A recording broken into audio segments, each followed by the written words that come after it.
Saturday, August 19th, and you're listening to the Just a Bit Gaming Podcast. I'm your host, Adrian Bertazoid Townsend. Woo! And with me, as always, is Ryan Chumpy Crash Reynolds. Hi, Ryan. Hey, guys. So, you're sounding a little different there, Ryan. What's up? I have a cold today. Oh, okay.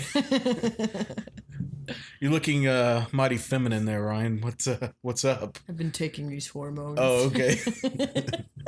He's gonna love that. So actually, Ryan's not gonna be here on this episode. I had to let him go today. He was not keeping up with me. You know, I was kind of stealing the show, and you know, he was having a hard time keeping up. So I had to give him the cut. Actually. He had to put in a lot of hours at work this whole week, and he's pretty tired, worn out, needs to spend some time with his family. And so he suggested that we go ahead and record the podcast with a special guest this week, and I'll take the host chair for once. It's kind of different. This is probably, our fifth take so far? Yeah, it is. Yeah, so it's different for me to take over the host seat, but I think I can get it. So anyway, my special guest is my wife, Amy. Yay! Hi, Amy. Hi. I'm gonna act like I haven't seen you in a while and talk to you, ask you some questions. And actually, this show is gonna be a different format than what we usually do. This is gonna be what I call like the guest format.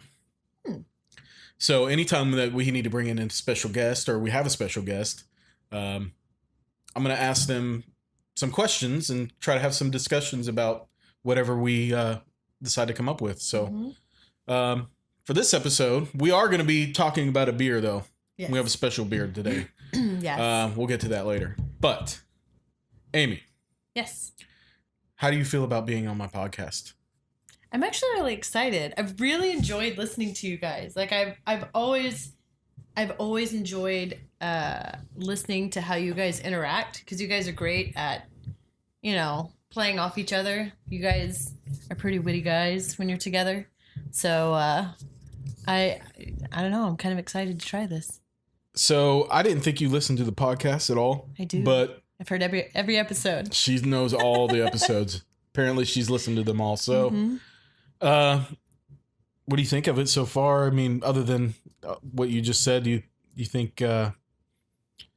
I enjoy it. Do you have a good time listening to it? I guess do. Is what I'm getting at. And I'm not the biggest gamer, but I still enjoy listening to it, and I like hearing your take on it and Ryan adding stuff to it. So, I mean, as a person who's not a gamer, it's still really entertaining. So, well, good. That's good to know. So you don't mind hearing my voice after hearing my voice? No. Okay, so I guess I'm gonna lead this off with, kind of some gamer wife questions. Yeah. I think that might be a great topic of conversation, because there's a lot of guys out there who might be gamer guys, maybe not as into it as I am, or maybe like Ryan, he's not huge into it, but he does like it. So I thought it would be nice to get your perspective on that, and I've been a gamer wife for a long time. Yeah, so. And a very supportive one at that. So my first question then, what is your experience with gaming before you met me?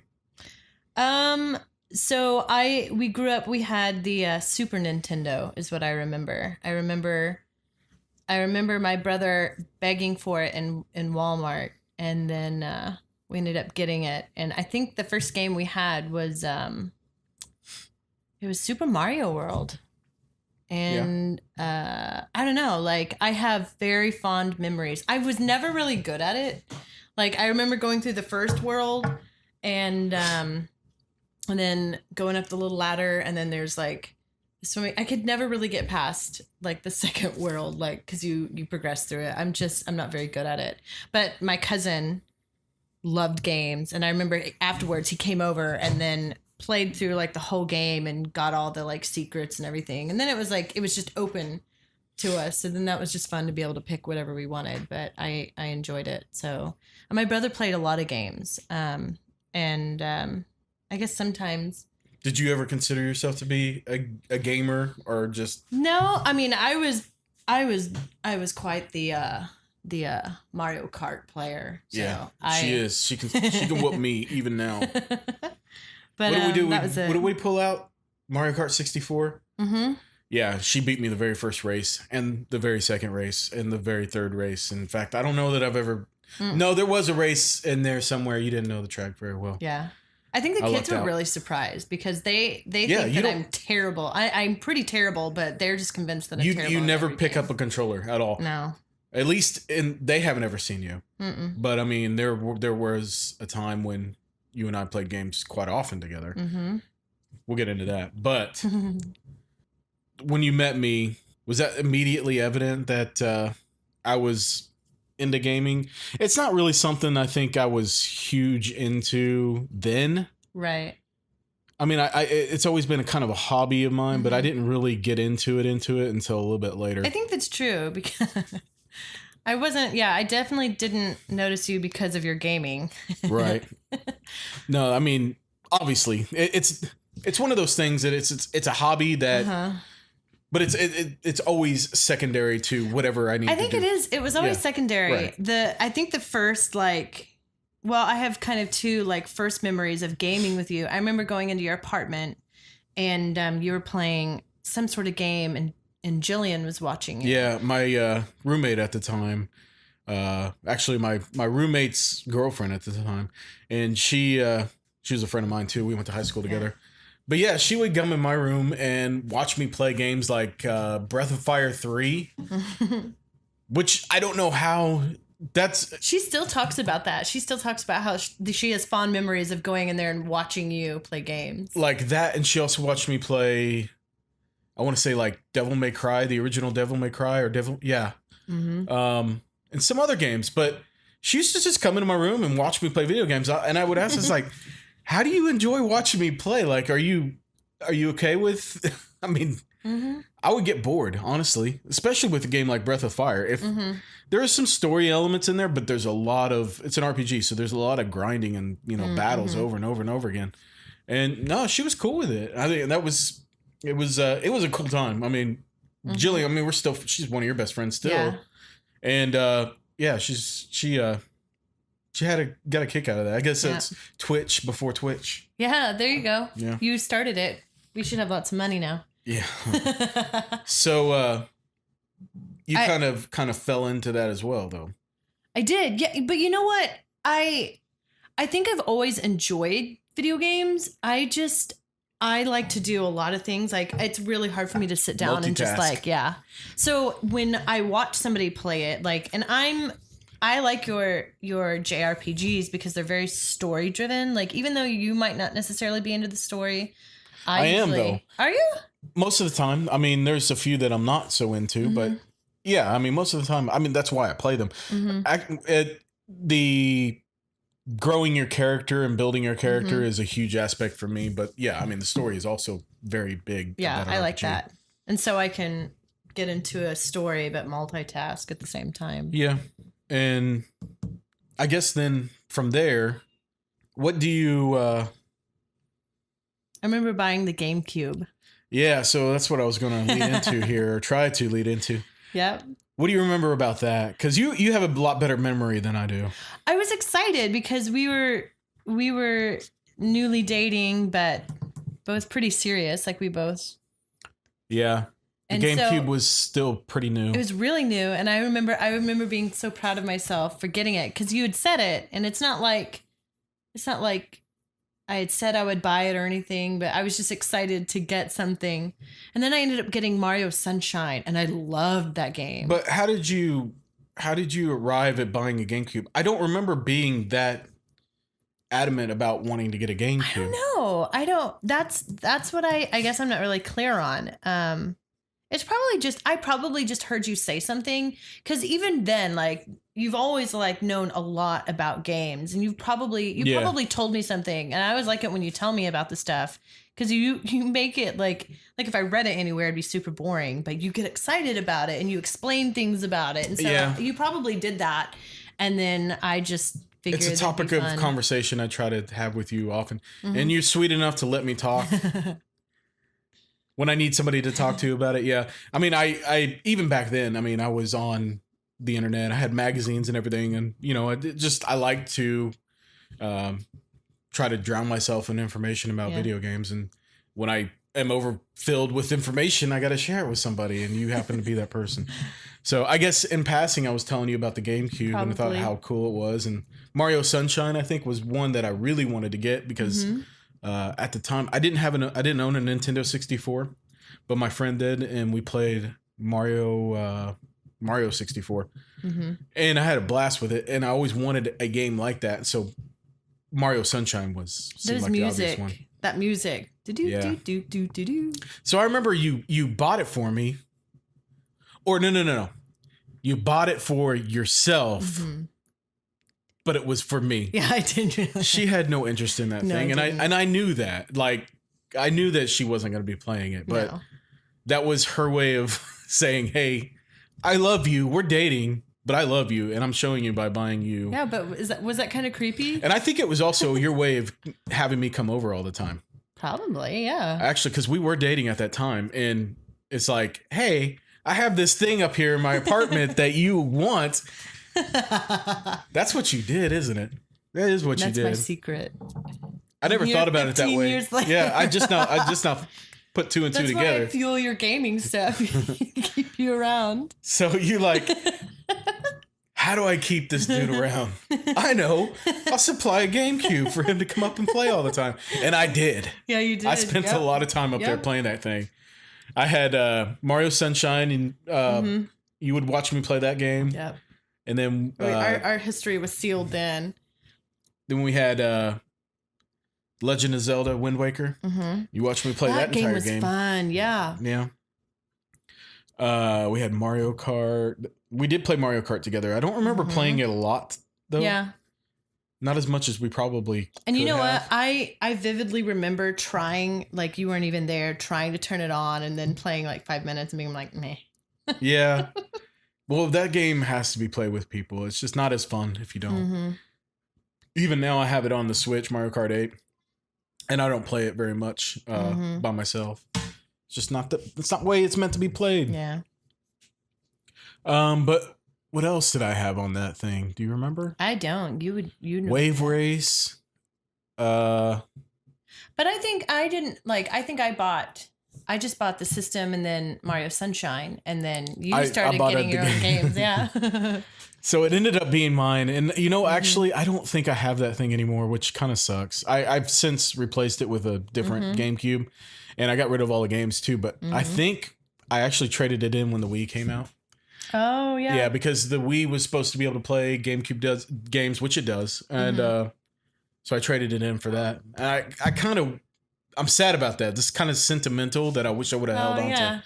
Now that I've become a collector, it's just one of those things. Like, you think of those sentimental things that you got rid of, and because you're that's kind of why you're a collector. At least that's my take on it. Is it's like also sentimental reasons. Like, people look at a picture, and I love it when you get on to talking about a game, because it always you never just talk about the game. You do talk about it, but you also talk about I remember when. My dad did this, or when I was a kid, I did this, and I like that. Which is a good point. I mean, I associate a lot of childhood memories around video games, even though I don't feel like I played video games that much as a kid.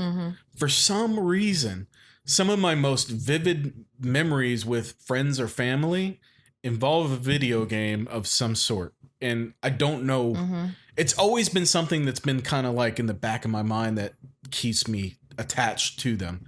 I can't explain. I know I've tried to explain this to you before, and I've told you this, and it's like, do you have something like that like a central focus point that usually is a hinge for most of your memories? Probably movies. Movies? You know how my family is. Or music, you know? That's actually how you could relate it. Movies, music, same way, yeah. But yeah, that makes sense. You and your family are they're movie quotes. buffs. Yeah, yes. We drive you insane. Yes. They you go on a car trip and they're quoting movie lines or making quips at each other from a movie. I know all the movies now, but when we were first getting together, you would quote all these movies. I'm like, Russ! You're like, what?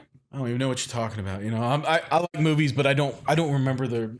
It's like it's like our own language. Yeah, it is. It is. It really is. It's weird. But it's not just like my central family. It's like my entire especially my dad's side of the family. Like they just are very movie, and that's how we talk.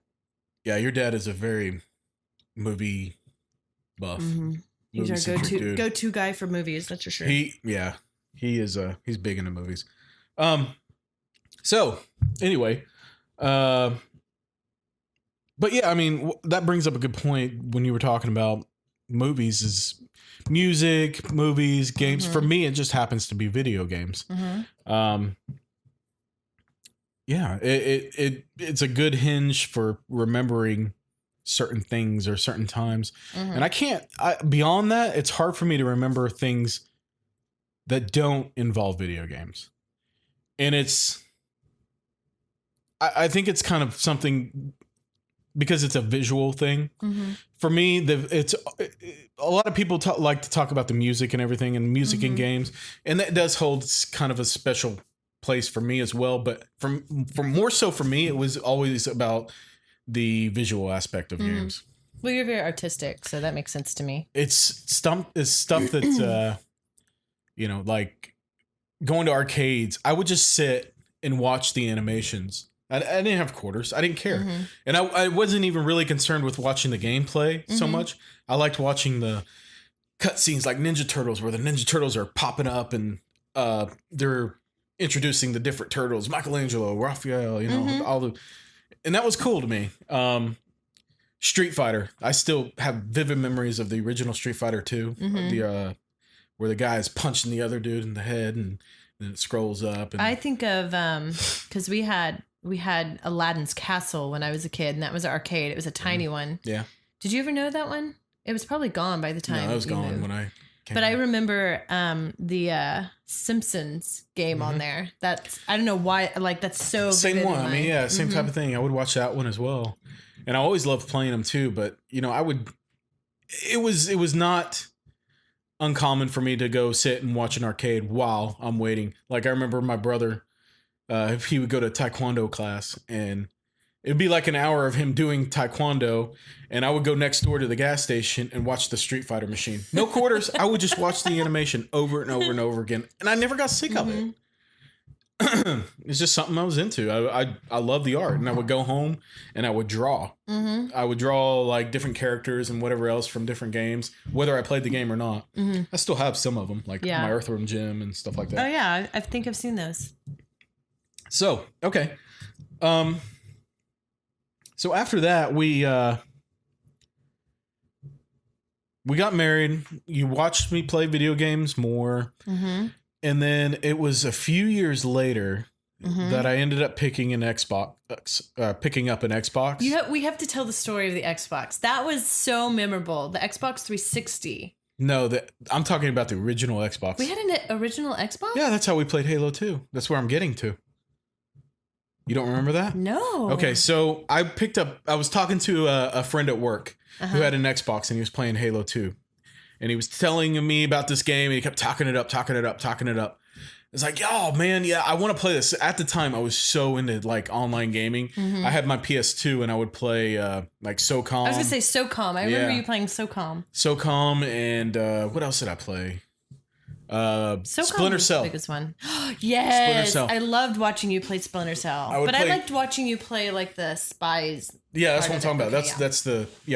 So Splinter Cell had the Spies versus Mercenaries on I think the second game, Pandora Tomorrow. Yeah, that's like an epic hide and seek. That's so fun. I had so much fun with that game, and I would play with a couple of friends of mine, and it was a 2v2 Spies versus Mercenaries. Yeah, Spies would try to go hack terminals, and Mercenaries was like a first person shooter, and they would shoot the spies the spies were in third person, and yeah, so the spies could sneak around and go through tunnels and stuff or air vents, but the mercenaries couldn't do that. But the mercenaries had guns, spies did not. Yeah. So do they still have that?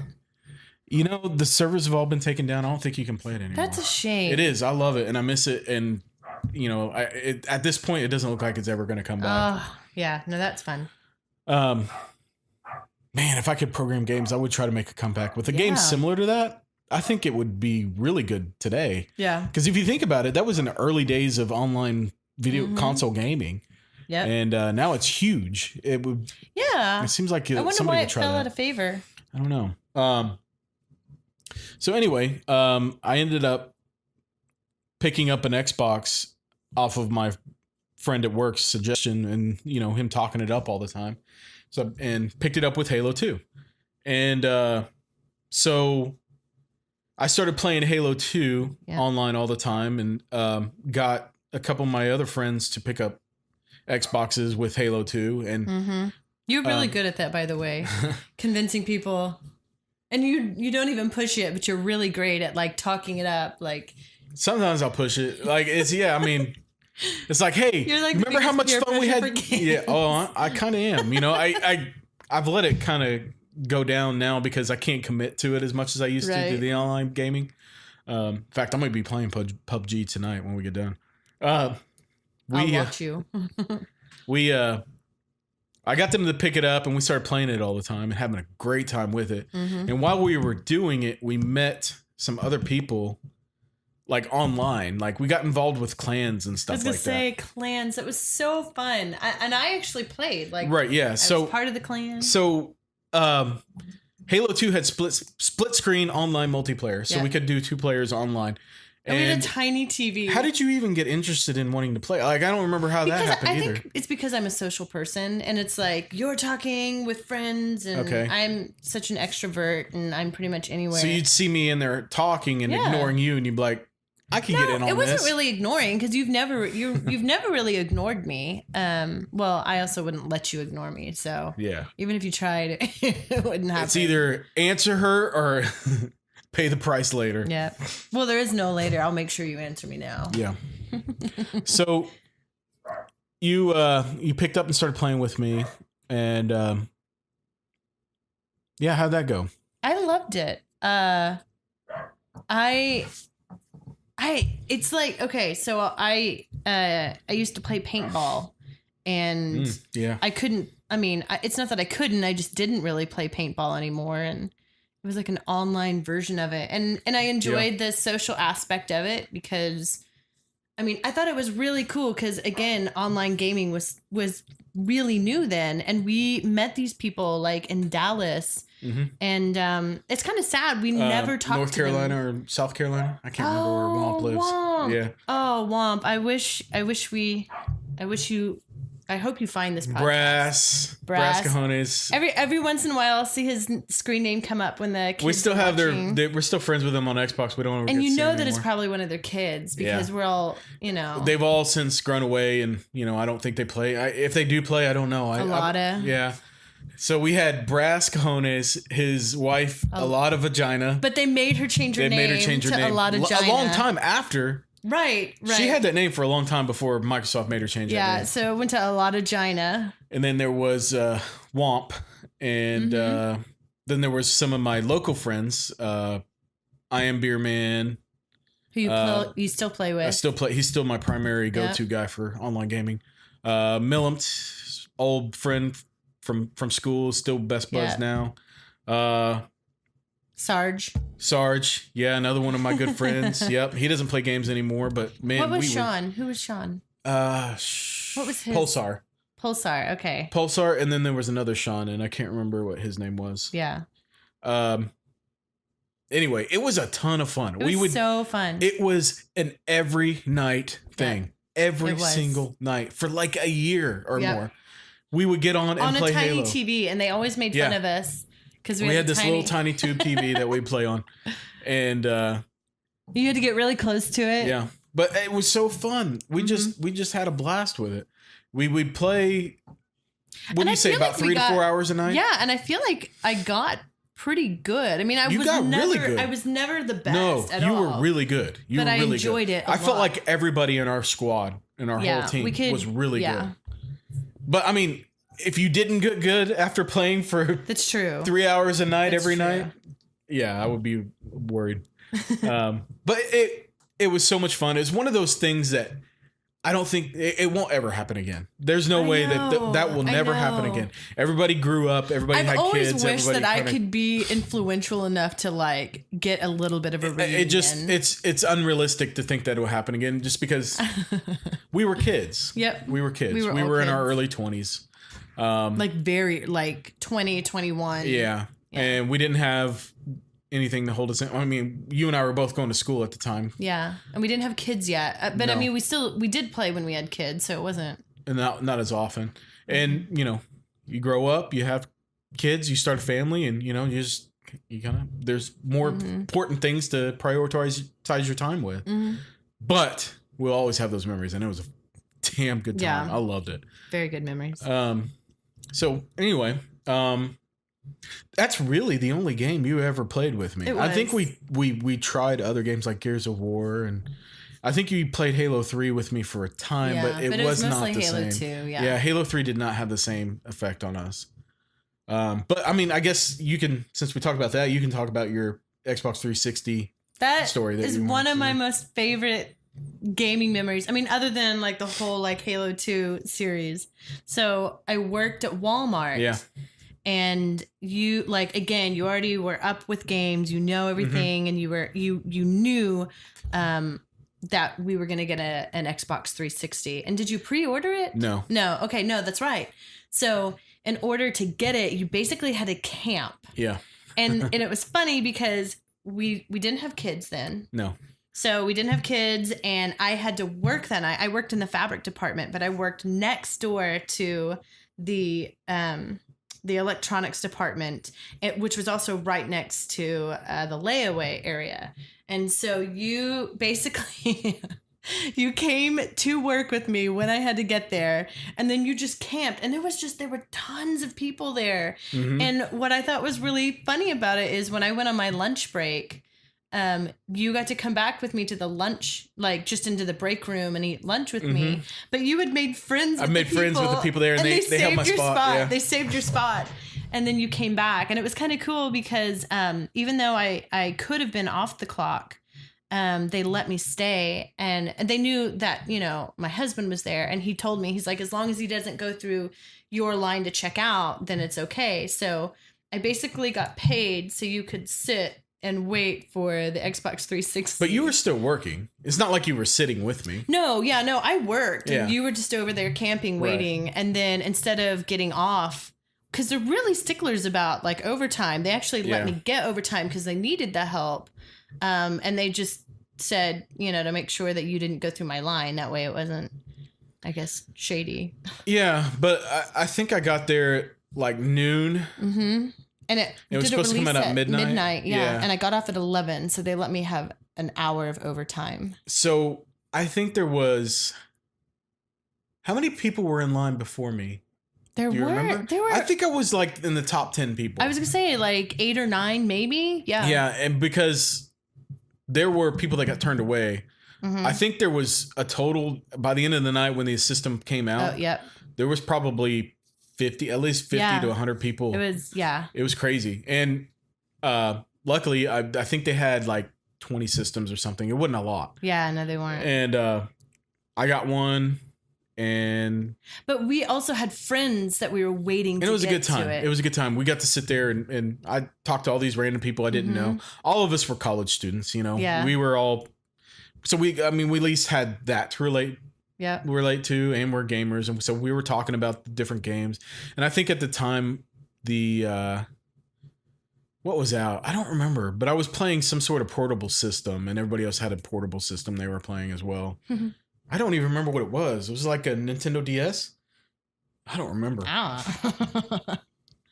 don't remember if that came out before or after the Xbox 360, but that was an experience for sure. And that was one of the first times I ever waited in line for a system. And I had a good time doing it. And it was an awesome added bonus that you worked there. So, it was like, I could still hang out with you and have lunch and everything. Yeah, it was fun. It was fun.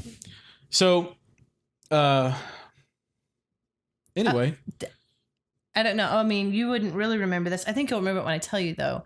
This is how well I listened to you. I remember still working there, and nobody was in electronics, and I needed somebody to cover it since I was next door. And so I was working both departments, fabrics and electronics, and this dad came in, and he was asking questions about the games between the Xbox 360 and I can't remember. I think it was the PlayStation, and we were totally into Xbox 360 right now at that time. And because you know, usually how it is how our dynamic works is Adrian drives, and then I'm usually gabbing in the car next to him. But the times he talks, like, it's whenever he talks about his games. So when he talks about his games, then I sit there and listen while he's driving, and I absorbed everything. Like I knew specs of the 360, and I was able to convince. I literally convinced this dad to get a 360 over a PlayStation 2, and I remember feeling so proud of myself. It was a good decision at the time because the PlayStation 2 was on its way out, and I hoped. So. Yeah. But when you told me that story, I thought it was hilarious because she listens more than I thought she does. Yeah. Anyway, so what did you? I had my question, but I think we answered it all. So I'm trying to think there was another one. Whenever you are super supportive of my hobby. Mm-hmm. Like, what is your train of thought with that? Like, it's kind of a mushy, wifey thought, honestly. Like, if it makes you happy, then, like, because I hear of other guys who don't have the support system that I have. I really don't understand that because that's just it's what you're supposed to do. I mean, seriously, like, gaming really isn't. I mean, I guess I can get if you let games consume it to where you didn't like include me or pay attention, I could very easily have my feelings hurt. Mm-hmm. But you've never done that. So like you've included me. Like if I said I wanted to play, then I could always play. But I don't know. It always blows my mind when I hear people like that they don't. Oh, I don't let I don't like games. So that's like, kind of a common thing. Like I remember you telling me some people that say that to you. I was like, why? I mean, that's like, why deny your spouse something that they love? I mean, I understand like if it consumes them. Do you feel like my hobby consumes me? I don't. I mean, it's very much a part of our lives. Like even down to our kids. It's funny. And as a gamer wife, like sometimes I'll literally have like the release of a game or the release of a system in my calendar. Yeah. Because I know when it is. So, but no, I don't understand why people. I mean, like even today, you know, you'll go with me to these places and sit in the car or whatever and wait for me to shop because that's what I do. I shop and try to find that deal for that game that I have to have. Your hunt. He goes on the hunt. That's what it is. Yeah, he's hunting. So, like today, I bought some 3DS and regular DS games from 2 different places. Well, but that's another thing about you too is you've always been like super thrifty about it. Like you are a genius. Like they have those super couponing like moms. Yeah. But that's how you are with games. So if I can't get it at a price that I feel like I need to get it at, I won't get it. Mm-hmm. I'm very conscious about price on my games. I don't want to pay full price for anything unless it's something that I have to have. And the thrill for you. Like I enjoy. Ooh, are you going to talk about when you? Well, you're talking about it. What? Whenever you got the you saw the Craigslist ad. You know, I don't.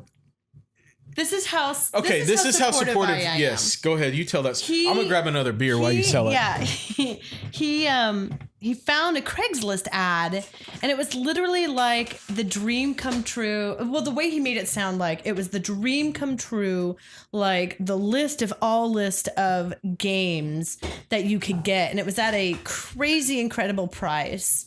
And he was really struggling with it because it was still like, even though it was an amazing prize, it was still a pretty big chunk of money to spend. And you were going back. How much it was. What was it? Like $400? It was $450. $450. But I could tell that this was like a really big deal because of just like the games that you're talking about. And even though you would say like Pocky and Rocky and like, I didn't know, but I could tell that these were like really big, and you just like, you had talked yourself out of it, which didn't make sense to me. It didn't make sense to me. I don't remember talking myself out of it. You were because you were, first off, you were at work, right? So it meant you had to get off work, and then to spend you kept telling yourself like, I can't believe I'm going to spend $450. I'm going to spend $450 in one setting on games. So you had almost talked yourself out of it, and I remember just asking you like, is this really that big of a deal? Like, is this the deal? And you're like, yeah. The reason I was telling myself, we didn't really have the money at the time. No, we didn't. And it was kind of like one of those situations where it would hurt us if I did it. It didn't. We got past it. No, we got through didn't. it. But it was one of those things. It's like, you were worried that it I was worried. And, but it was one of those deals that was too good to be true. Don't pass this up. Mm-hmm. You have to get it. And you worked at an amazing place that they were like, sure, yeah, you can take off, go for it. Even my employer at the time was supportive of my hobby. They knew what I was doing. I was like, look, I got this awesome deal on Craigslist. And it was, I have to go get it right now. 45 minutes to an hour away? Yeah. So we pack our entire van. Yeah. The kids went with us. Did we have Owen by then? I think so, yeah. Yeah. So we packed all 4 kids into the van. Or you did. And you came by and picked me up from work. And I picked you up because your car couldn't make it the hour drive. And we drove to this like random like trailer. In the middle of the country, like, where the hell are we? We couldn't find it. Like, we had to call the people and they had to like direct us back there. And then Adrian, or the kids and I stayed in the car, and Adrian goes in. Well, when I was at work, though, you didn't tell this part. Like, I guess you weren't there. I called the guy to ask him what he had, because the listing was very vague. It was a very blurry picture, cell phone picture, of all you could see were some faint images of stacks of games, and then a Super Nintendo, which I thought it was a Super Nintendo. The image was that blurry, and I think that's why I got lucky on this thing. But the listing said RPGs. Yeah. Super Nintendo games, RPGs. And that was it. You know, that was pretty much it. So I called the guy to ask him what he had. He started listing off games. And I was like, I have to go get this. I have to go get this. I mean, he listed off both Final Fantasy games, Pocky and Rocky, Chrono Trigger, Legend of Mana, you name it. If it was a Super Nintendo RPG, he had it. It was there. Mm-hmm. So, it was one of those things like I had to go get it. I didn't know what else was in the lot, but it was probably. Well, I'm slightly competitive, so another thing that really made me like want to push. Well, and I asked him if he would hold it for me till I got off of work, and he said, "I've got 2 other guys that are planning on coming here after work." I was like, "All right, I'm coming right now." Right. Yeah, and that's when I felt competitive enough too. That I thought, they're not going to get it. Like, I will. And he was an older guy too, so. He was a lot older. But okay, so the part that I was getting to, my favorite part is after we get there, Adrian goes into this trailer, and he's in there maybe 5 minutes. It wasn't too long. A long time. And all of a sudden, he comes out with this box, and he's got he's got a serious face, and then he walks out the door, and the second that he could tell he's not in range of anybody else seeing, he makes the funniest like grin, like he was like, it's like a robot, like over, like very forced. He's grin. like, oh, like, but it wasn't forced. it was genuine. And you pop grin. open the trunk, and you're like, hey, me, this is amazing. And then he goes back in and gets another box. Yep. And he does it again, like his face, and he was just like, it was literally like the dream come true. And actually, we made a video of this. We did. I wish you had put it. I need to put that and up. that was at me encouraging you. I was like, let's Yeah. video this. Let's video this. So at the time when I recorded it, I was like very like didn't want to be recorded. Well, the very beginning was you were so shy, and Mm-hmm. I was like trying to get you into it. Like, where are we going? What are we gonna do? Because that's me. I'm gonna post that video. You should. I think I've got all the clips here. Like, yeah, you took your cell phone and recorded. I did the whole situation. And it's like really, really old, crappy cell phone footage. But it's still. But then the second video, like after you have the games, like your demeanor changed like so much. It was like me trying to the point where you got in the car, you were like, turn on your cell phone. Like, okay, we have to video this, and like I could barely like get it in. So. And then I didn't even go through the games. Like I went through some of them when he was showing them to me, but I didn't actually go through the games until after I got home from work that night. And they made the van smell. Yeah. Like, it smelled like cigarettes. Okay, so all of these games were in a smoker's home, and they all smelled like tobacco and smoke, and the whole van. Bad. The kids were talking about them smelling, and some of the stuff still smells that way. I've tried to clean them up as much as I can. Actually, just the controllers. Yeah. I got the games cleaned up. The games don't smell that way anymore. Yeah. The controllers do, and the manuals. Oh, that's another thing about this lot. When I picked it up, it wasn't just Super Nintendo games. It was also Nintendo games, regular Nintendo NES, and they all had manuals. Or most of them had manuals with them. And there was probably, I don't know, 80 to 100 games. Yep. And there were consoles, Super Nintendo, Game Boy games. There were Game Boy games with it too. There were. Was there? Yeah. There were just a ton of stuff. And I picked it up. And then as I was carrying it out to the car, I saw another box there full of strategy guides. Yep. And I was looking through the strategy guides, and I was like, are you going to sell these too? I mean, do you have the games to go with these? Because the strategy guides were for PS1 RPGs. Yeah. A lot of good ones. And he said, oh, no, we already sold those. I forgot we even had those. He said, you want them? I was like, yeah. How much? He's like, well, you just take them. I don't care. I was like, all right, man.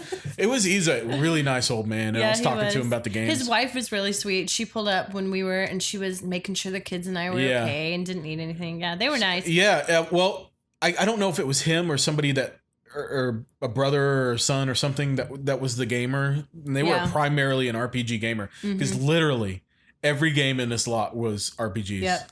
And first party Nintendo games. Your Mario, Zeldas, Metroids, you name it. So he let me have the lot because he said he was moving back to New York or something where he was from, and he just needed to get rid of all his stuff so he could move there, so it wasn't important to him anymore. And I lucked out thanks to my wife. There you go. Thanks to you. Had you not dropped everything and took me down there, and actually helped encourage me to go do this, because I was talking myself out of it because I didn't know. Enabler. I knew we were going to be driving an hour for an unknown lot. Yeah. Like I knew he only named off maybe a handful of games to me, and that was enough for me to say, okay, we need to go check this out. It was like an adventure. I looked at it like an adventure. Like I thought of it as like a treasure hunt. Like it was exciting. And for me, like we've talked about this a lot, like you really like the physical hold something, and for me, like I enjoy the like an adventure. So I like to hunt. I do like to hunt. I mean that's I know when I go to the garage season is hunting season. Garage sale season. It's coming up soon. Get ready. Anyway, so that's what I say when I mean like how supportive you are of my not only my gaming hobby but my collecting hobby. Because some people would call it enabling. But am I bad enough that no? You feel like I'm no? I don't think so at all. I never jeopardize, except for the story we just told. I never jeopardize the well-being of our family financially. Let me just say too, both Adrian and I have different ideas. Like we have different thresholds and what he would consider putting us in jeopardy. Like for me, and I wouldn't really do this. Like he's like, oh, we won't have my, however many hundreds of dollars of cushion in there. And I'm like, for me, I'm like, we'll figure it out. We can push through the cushion just a little bit. And that's what you mean. You wouldn't ever put us in jeopardy. No, I wouldn't. and actually. And that's why, like, I feel like I help him be. That's realistic. really the one and only time that I ever felt like I put us in jeopardy financially. But you didn't. I didn't. We got through it. It was fine. And actually, what got us through it is I sold all the doubles. Yes. Yeah, you sold. So there were doubles. Like the guy had multiple copies of the original Legend of Zelda. Mm-hmm. And then he also had copies of games that I already owned. Mm-hmm. So I eBayed those off, my doubles. Yeah. And I made every bit of the money that I spent on the lot. Yep. And still had a huge number of games that I didn't have. So I basically got all these games for free. It took a little bit of legwork, but it wasn't that bad. And that's how I saved us, I guess, from financial problems. For those other wives, you should know there's an app on your phone that can hold their wish list of their games. It's a there's a collector's that I have downloaded, CLZ. so I can know, because I mean, whenever I think of a gift for you, I automatically think games. Yeah, so and that's another supportive, smart thing. Yeah, I keep track of my collection on an app, so that way I don't accidentally buy something I already have, which is easy to do if you have a large collection. Mm-hmm. So yeah, and then I have a wish list on there, and she's able to access that wish list. And so when people call me, they will call me around Christmas or birthday time and ask me, and I'll go through and give. That's hard to do though, because I'm particular on what I get. That's true, and you know it. Oh, you are very. It has to have the box and the manual with it. If it's a disc-based game. If it's a cartridge-based game, it doesn't matter. I don't care if it has a manual box or whatever, unless it's like a DS or. Right. Newer game. Older games, NES, Super Nintendo, Nintendo 64. I don't need the boxes for them. Yeah, so I don't know. I don't have any more questions for you. Is there anything that you would like to talk about or feel like that I've missed? I mean, this has been super gaming centric, but I guess that's kind of what we were trying to do. Yeah, I don't have any other questions for you. I've talk to you about everything I had listed down. Yeah. Oh, it says favorite games to watch. Well, I guess I kind of talked about that. Yeah. I like the story based. Well, I guess currently, what are your favorite games to watch me play? Or not currently, because I'm not playing a whole lot right now. I jump around a lot. Well, I'm liking PUBG a lot. I don't understand. Yeah, because it's kind of exciting. I got my headphones on and I block everything out that's going on. And although he gets so loud, like he gets so excitable, and he's got those like noise canceling, and he's really great. Like I've said, like he's never ignored the kids' cry, so he waits till the kids go to bed. Right. But you get so loud, like I will be all the way in the bedroom, and I will hear you like you're in the bedroom. It's funny, so I have to come out and make him put it where one ear is out so he can hear how loud he is. Yeah. But when I'm out here, I make him like, because it's PC based, I will make him hook the PC up to the TV so I can watch it. So she can watch me play. But it's you know what? It's kind of like the Splinter Cell. Like it's like the hide and seek. I loved watching that. I guess you're right. I mean, that's probably why I like it so much. Oh, yeah. Oh. Okay, that brings up one other question I want to ask you. Yeah. I have, from a few episodes ago, people know that I've completely taken over our bedroom with my collection. Yep. Now, you give me a hard time about this sometimes. It depends on the mood that you're in or whatever. It's true. Sometimes you're like super cool with it, and other times you're like, I have no room. And yeah. What's your overall opinion on it, I guess? My overall opinion is I actually think your collection's really cool. I do. But I am really looking forward to the time when we have a bigger house and you can have a room for your collection. Yeah. I'm ready to make my room like a tranquil, like have a little book spot. Like I want it to be like. But as much as I would like to give that to you.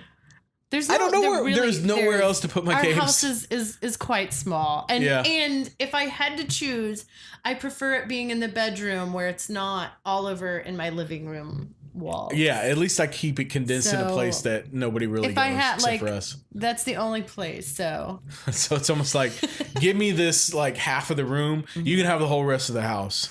yeah, and I literally have like it killed me. It cracked me up when Ryan is talking about like I literally have 2 mirrors and a crucifix. That is not an exaggeration.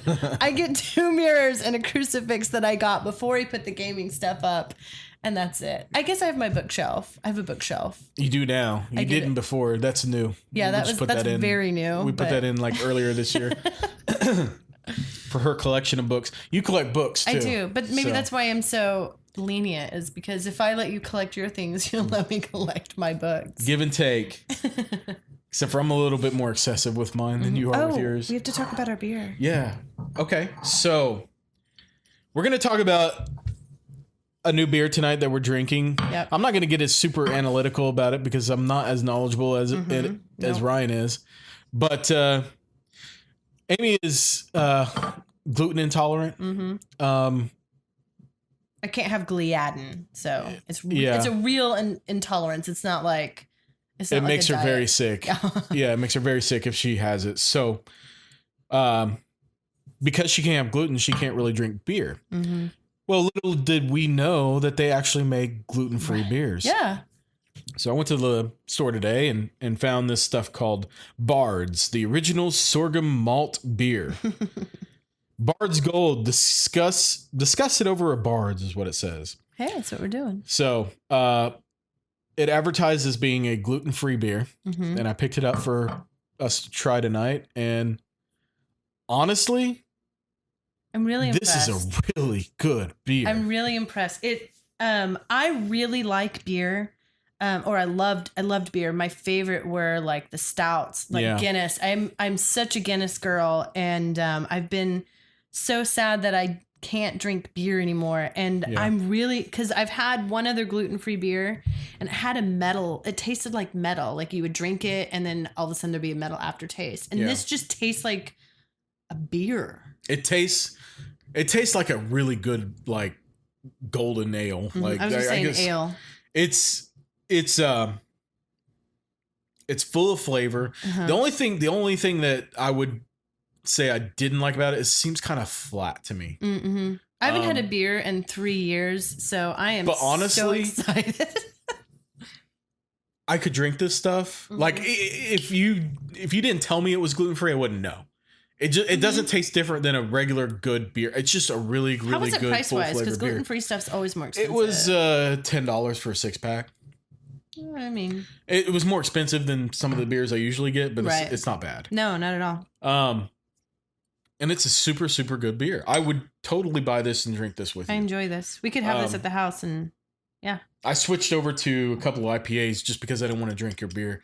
I feel like, hey, we found one that's really good. I drank this one. I was like, this is good stuff. I need to leave this for you so you can drink it, because otherwise you won't have anything to drink. So honestly, when I went to the store to look for it, they had this and they had one other beer called Omission. We tried that a long time ago, and it was okay. And I found out they actually use wheat, so that's why it tastes.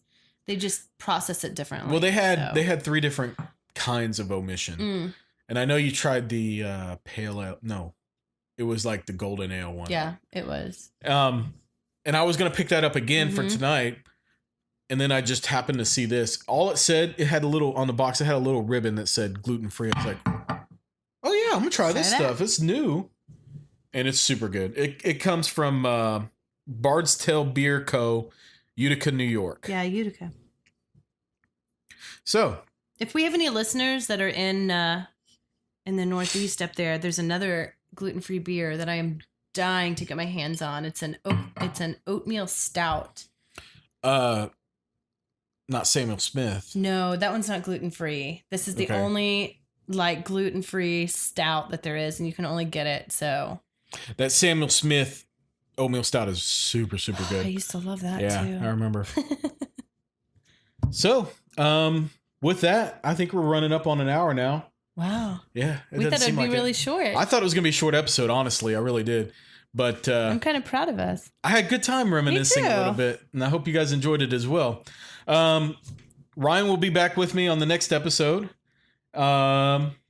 if you guys want to get a hold of us, shoot us tweet. Our Twitter is jabgcast @jabgcast. That's also our Instagram. You can find us on YouTube. I'll be posting a video version of this next week. Just do a search for Just a Bit Gaming Podcast. Those are fun to watch too. I've watched some of the videos.